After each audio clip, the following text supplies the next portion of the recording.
Hindi ko makakalimutan yung sinabi ni Miss Tony Gonzaga na darating daw ang araw na pag lumaki na ang mga anak natin, kusa nilang malalaman kung anong klase tayong tao.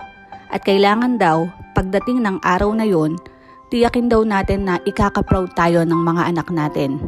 At ngayon na mas mature na ako sa pagtingin at pag-iisip sa buhay, madami na din akong na-experience at nasaksihan. Masasabi kong salamat sa Diyos dahil meron akong mabuting tatay. Ang swerte namin dahil hindi pinaranas sa amin ni Papa yung kahirapan ng buhay kahit na hindi naman kami mayaman. Hindi namin naranasan na kumalamang sikmura dahil walang bigas at ulam na makakain. Hindi namin naranasan na pumasok sa eskwelahan ng walang baon. Hindi namin naranasan na makiusap sa teacher para lang makapag-exam dahil hindi namin kayang bayaran yung tuition fee sa school. At nung college na kami, hindi kami namumroblema kung may allowance ba kaming babaunin sa susunod na pag-uwi namin dahil nakaboard kami. Dahil lahat ng yan, prinobide ni Papa para sa amin.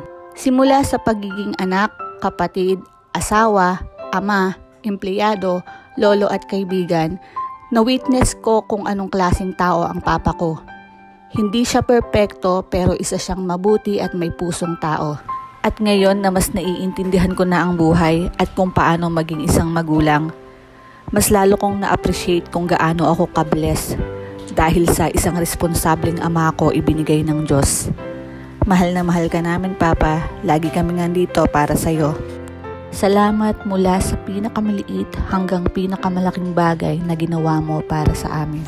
Ang hiling ko, pahabain pa ng Lord ang buhay mo para kami naman ang makabawi sa'yo. Happy birthday!